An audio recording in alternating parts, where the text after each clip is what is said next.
Guys good morning, welcome back to my blog. তো এখন থেকে আমার ব্লগটা স্টার্ট করছি। তো এখন এসে গেছে আমার কাজের দিদি রান্না করতে। সকালে ব্রেকফাস্টের জন্য আজকে হচ্ছে চাউমিন। তারপর ব্রেকফাস্ট রেডি হলে তারপর রেডি হবে লাঞ্চ। আমি এখানে আমার বেবির সাথে কথা বলছি।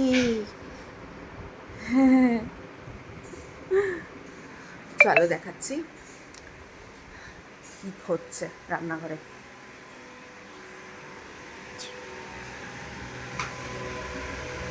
মাছ কি দেওয়া হবে? কোন চিংড়ি মাছটা? চিংড়ি মাছটা তো এসব করবো, আর এমনি মাছ? এমনি মাছ আজকে হবে না। না, ডাল করবে, চিংড়ি মাছ দিয়ে এঁচড় করবে, আর এই উচ্ছে কুমড়ো ভাজা করবে। আর বিড়ালের ওই মাছ? বিড়ালের মাছের তো আর ওর মাংস যেরকম হয়। বিড়ালের মাছটা আমি ছাড়াতে পারি, তারা এইবার জানি। বাথরুমে আছে। কোথায় আছে ওটা? নিচে?